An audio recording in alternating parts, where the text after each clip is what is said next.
Compass ধারাবাহিকের আজকের পর্ব।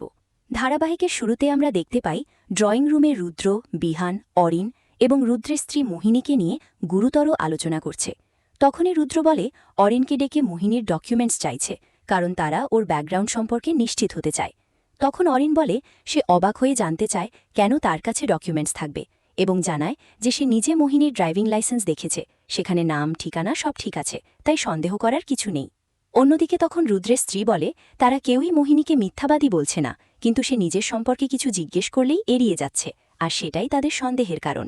তখনই অরিন বলে মোহিনী ইচ্ছে করে কিছু লুকাচ্ছে না, বরং তার জীবনে কিছু কষ্ট আছে যেটা সে বলতে চাইছে না। তখনই অরিন বলে মোহিনী একজন স্বাধীন চেতা মেয়ে, নিজের মতো লড়াই করে বেঁচে আছে এবং একটি কোম্পানিতে চাকরি করত, কিন্তু অতিরিক্ত চাপের কারণে সেই চাকরি ছাড়তে বাধ্য হয়েছে। পরের মুহূর্তে বিহান বলে অরিনের সঙ্গে মোহিনীর পরিচয় কোথায় হয়েছিল সেটা জানতে চায়। তখন অরিন বলে তাদের দেখা হয়েছিল একটি পার্টিতে।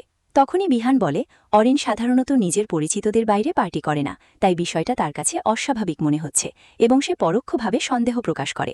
পরক্ষণে অরিন বলে পার্টিতে অনেক অচেনা মানুষ থাকে, বন্ধুদের মাধ্যমে নতুন লোকের সঙ্গে পরিচয় হওয়া খুবই স্বাভাবিক, তাই এই বিষয়টা বড় করে দেখার কিছু নেই। এরপর রুদ্র বলে আগের মতো আর বিষয়টা হালকাভাবে নেওয়ার সুযোগ নেই, কারণ এখন অরিন বিয়ে করে নতুন একজনকে বাড়িতে এনেছে, তাই মোহিনীর সব তথ্য জানা তাদের দায়িত্ব। তখনই রুদ্র বলে প্রয়োজনে পুলিশকেও জানাতে হতে পারে যে তাদের বাড়িতে নতুন একজন সদস্য এসেছে, যার সম্পর্কে তারা কিছুই জানে না। তখনই অরিন একটু রেগে গিয়ে বলে মোহিনী কোনো অপরাধী নয় যে পুলিশকে জানাতে হবে। তখনই অরিন বলে সে একজন সাধারণ মানুষ এবং সবাই অকারণে তাকে সন্দেহ করছে। তখনই অরিন কষ্ট পেয়ে বলে পরিবার এখনও তাকে মেনে নিতে পারেনি, যদিও মোহিনী সবার প্রতি সম্মান দেখিয়েছে। তখনই অরিন বলে মোহিনী নিজে থেকেই এক ঘরে না থেকে নিচে সরে গেছে, শুধু পরিবারের সম্মান রাখার জন্য, তবুও সবাই তাকে সন্দেহ করেই যাচ্ছে। অন্যদিকে তখন রুদ্রের স্ত্রী বলে হঠাৎ করে বিয়ে করে বউ নিয়ে আসা যে কারোর কাছেই অস্বাভাবিক লাগবে, তাই তাদের এই প্রতিক্রিয়া খুব স্বাভাবিক এবং পরিস্থিতি দেখলে এটা অস্বস্তিকরই লাগে। তখনই অরিন বলে বয়সের পার্থক্য এখন আর কোনো বড় বিষয় নয় এবং সবাইকে মোহিনীকে একটু সময় ও স্পেস দেওয়া উচিত। তখনই অরিন বিরক্ত হয়ে বলে সে আর এই বিষয়ে কথা বলতে চায় না। তখনই অরিন কষ্ট পেয়ে বলে কঠিন সময়ে কম্পাসই তার পাশে দাঁড়িয়েছে, অথচ নিজের পরিবার তাকে সমর্থন করেনি। তখনই অরিন দৃঢ়ভাবে বলে সে এবার ফ্যামিলি বিজনেস জয়েন করবে এবং নিজের দায়িত্ব বুঝে চলবে। তখনই বিহান অবাক হয়ে বলে অরিনের এই সিদ্ধান্তে সে বিস্মিত হয়, কারণ এতদিন সে বিজনেসে আগ্রহ দেখায়নি।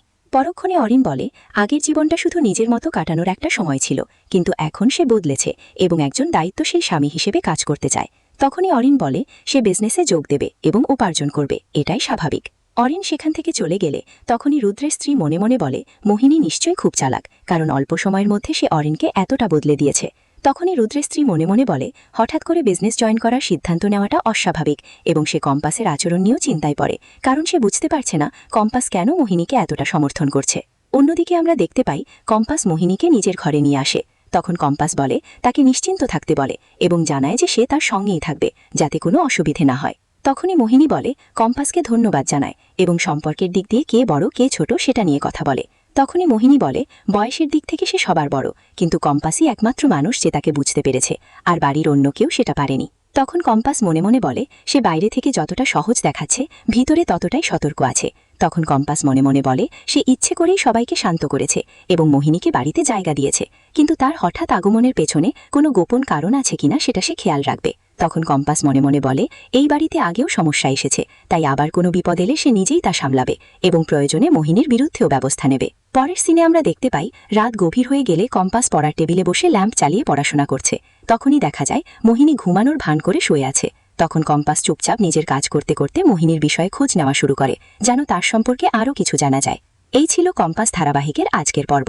ভিডিওটি ভালো লেগে থাকলে লাইক, কমেন্ট, শেয়ার করবেন, আর পরবর্তী পর্ব সবার আগে পেতে চ্যানেলটি সাবস্ক্রাইব করে রাখুন। ধন্যবাদ।